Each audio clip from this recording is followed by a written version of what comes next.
Hi, boys and girls. I'm the reading teacher. Did you know that I've been to college and I've been to graduate school and I'm a teacher and I still have so much to learn? It's true. I learn new things every single day. A lot of it my kindergartners actually teach me. But I do a lot of reading. I love to read. I read history books and I love to read blogs and articles written by teachers to help me become a better teacher. Well, last week I was reading a blog, and the name of the blog is I Teach, What's Your Superpower? And I loved that because sometimes as a kindergarten teacher, I feel like I'm sort of a superwoman. And as I was reading the article, she had a great piece about friendship and books that teach about friendship. And what she did was she named some characteristics that friends show, like kindness. And then she had a book that went with it. So we're going to try something new on the Reading Teacher channel. We're going to do a series, and I'm going to do all of these books that she had on her bulletin board. And the first one that we're going to read today is called, it's called Enemy Pie. And you might be thinking, well, hold on. I thought that this article was all about how to make friends. And this title is called Enemy Pie. Well, just listen, and there might be a surprise at the end. But while I'm reading this, I want you to think of the characteristic that this little boy exhibits that makes him a good friend. What does he learn about friendship in this book? That's what I want you to think about. All right? Here we go. Enemy Pie. This book is written by Derek Munson. Now, I want you to really look at this pie. What is in it? It says, for my best enemy. I see worms, weeds, I see rocks, little stones. You wouldn't really want to give that to your friend, would you? No. It's perfect for an enemy. And I love the end papers. They kind of look like a picnic blanket. Enemy pie. Well, hold on a second. These two boys don't look like enemies. How many of you are already starting to wonder and predict? Good job. It should have been a perfect summer. My dad helped me build a treehouse in our yard. My sister was at camp for 3 whole weeks. And I was on the best baseball team in town. It should have been a perfect summer, but it wasn't. It was all good until Jeremy Ross moved into the neighborhood, right next door to my best friend, Stanley. I did not like Jeremy Ross. He laughed at me when he struck me out in a baseball game. He had a party on his trampoline and I wasn't even invited. But my best friend, Stanley, was. Jeremy Ross was the one and only person on my enemy list. I never even had an enemy list until he moved into the neighborhood. But as soon as he came along, I needed one. I hung it up in my treehouse where Jeremy Ross was not allowed to go. And look, he wrote this sign, number 1 enemy, Jeremy Ross. I guess I should ask you, do you even know what an enemy is? What's an enemy? Right, someone who doesn't like you or tries to attack your person or is not kind to you. And it's really the opposite of being a friend. An enemy is the opposite of a friend. Dad understood stuff like enemies. He told me that when he was my age, he had enemies too. But he knew of a way to get rid of them. I asked him to tell me how. Tell you how? I'll show you how, he said. He pulled a really old recipe book off the kitchen shelf. Inside, there was a worn-out scrap of paper with faded writing. Dad held it up and squinted at it. Enemy pie, he said, satisfied. I think that's it. You may be wondering what exactly is in enemy pie. I was wondering too, but Dad said the recipe was so secret. He couldn't even tell me. I decided it must be magic. I begged him to tell me something, anything. I will tell you this, he said, Enemy pie is the fastest known way to get rid of enemies. I'm going to say that again because it's really important. Ready for your predictions? Here we go. This is what the dad said.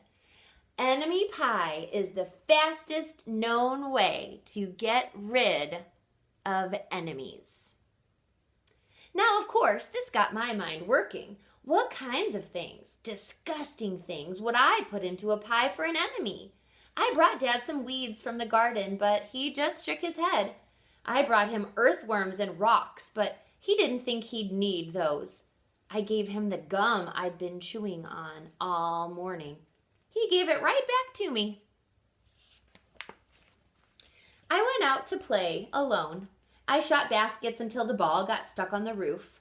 I threw a boomerang that never came back to me, and all the while I listened to the sounds of my dad chopping and stirring and blending the ingredients of enemy pie.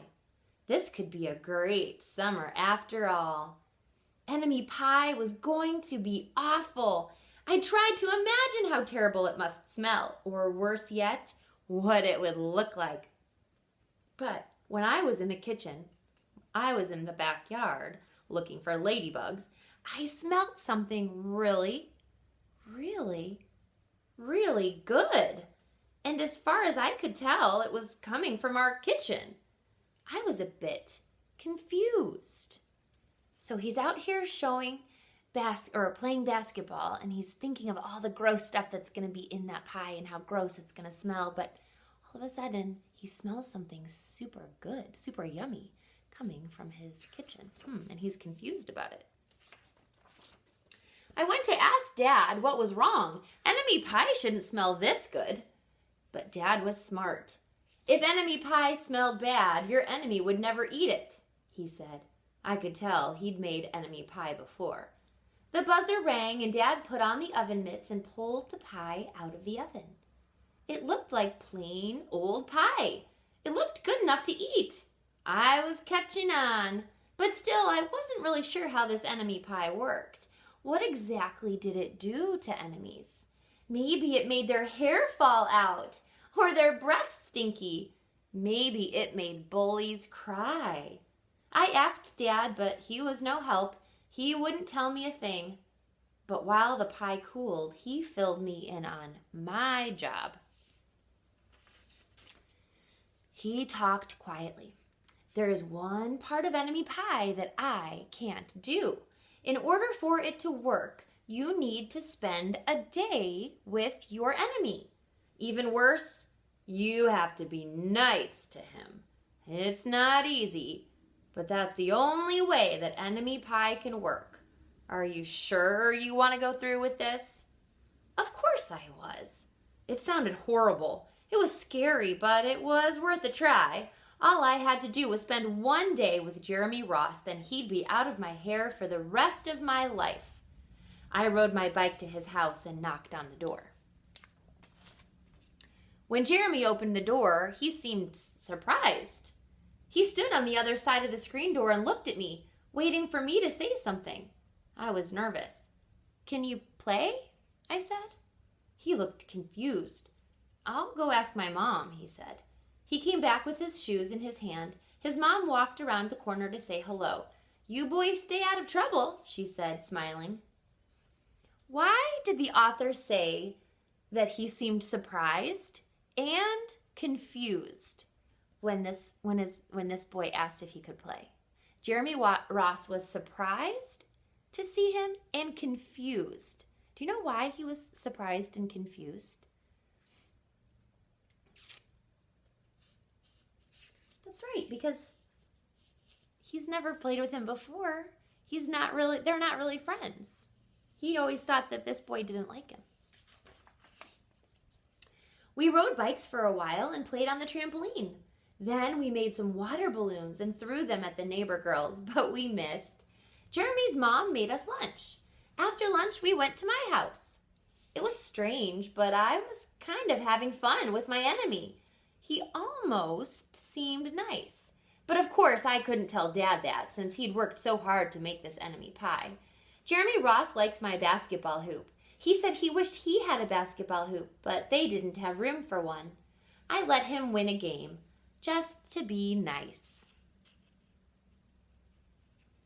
I want you to think about what's really happening between them. Jeremy Ross knew how to throw a boomerang. He threw it and it came right back to him. I threw it and it went over my house and into the backyard. When we climbed over the fence to find it, the first thing Jeremy noticed was my treehouse. My treehouse was my treehouse. I was the boss. If my sister wanted in, I didn't have to let her. If my dad wanted in, I didn't have to let him. And if Jeremy wanted in, "Can we go in?" he asked. I knew he was going to ask me that, but he was the top person, the only person on my enemy list. And enemies aren't allowed in my treehouse. But he did teach me to throw a boomerang, and he did have me over for lunch, and he did let me play on his trampoline. He wasn't being a very good enemy. "Okay," I said, "but hold on." I climbed up ahead of him and tore the enemy list off the wall. I had a checkerboard and some cards in the treehouse, and we played games until my dad called us down for dinner. We pretended we didn't hear him, and when he came out to get us, we tried to hide from him, but somehow he found us. Dad made us macaroni and cheese for dinner, my favorite. It was Jeremy's favorite too. Maybe Jeremy Ross wasn't so bad after all. I was beginning to think that maybe we should just forget about enemy pie. But sure enough, after dinner, Dad brought out the pie. I watched as he cut the pie into 8 thick slices. "Dad," I said, "it sure is nice having a new friend in the neighborhood." I was trying to get his attention and trying to tell him that Jeremy Ross was no longer my enemy, but Dad only smiled and nodded. I think he thought I was just pretending. Dad dished up 3 plates side by side with big pieces of pie and giant scoops of ice cream. He passed one to me and one to Jeremy. "Wow," Jeremy said, looking at the pie. "My dad never makes pies like this." It was at this point that I panicked. I didn't want Jeremy to eat enemy pie. He was my friend. I couldn't let him eat it. "Jeremy, don't eat it. It's a bad pie. I think it's poisonous or something." Jeremy's fork stopped before reaching his mouth. He crumpled his eyebrows and looked at me funny. I felt relieved. I had saved his life. I was a hero. "If it's so bad," Jeremy asked, "then why has your dad already eaten half of it?" I turned to look at my dad. Sure enough, he was eating enemy pie. "Good stuff," he mumbled through a mouthful. And that was all he said. I sat there watching them eat enemy pie for a few seconds. Dad was laughing, Jeremy was happily eating, and neither of them was losing any hair. It seemed safe enough, so I took a tiny taste. Enemy pie was delicious.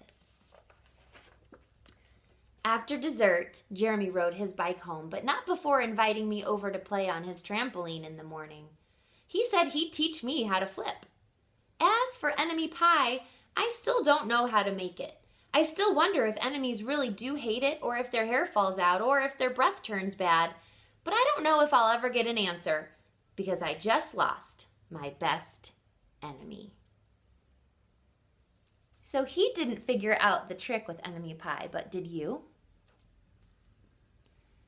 Did it really do anything bad to the enemy? No. Remember when the dad said it was secret? It worked.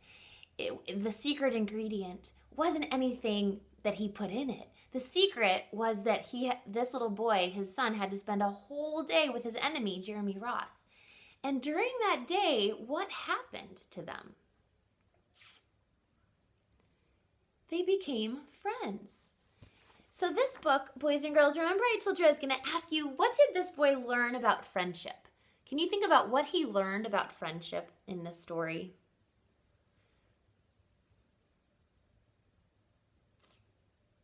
I think he learned how to be open-minded. That's another word for how to give someone a chance, or how to think of something outside the box. He had to be open-minded. He thought, you know what, I don't like this kid. He just moved into my neighborhood and he's living next to my best friend, and he laughed at me once when he struck me out, and I don't like him.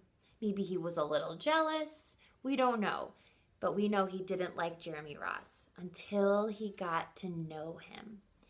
And when he got to know him, when he gave him a chance, when he became open-minded enough to get to know Jeremy Ross, he decided he really liked him. And he wanted him to be his friend, not his enemy. All right, so one characteristic of how to become a better friend, how to make friends, is to be open-minded, to give people a chance. Don't just say you don't want to play with them because of the way they look. Don't just say you don't want to play with them because of where they live, or because they have something that's better than you, or they can do something that's better. Give them a chance. Be open-minded. Spend time with people, and you never know what you'll find out about them. I hope you liked Enemy Pie. I really liked this book. I enjoyed reading it to you, and I can't wait for the next book in the series. I will tell you what it is maybe soon, so keep watching.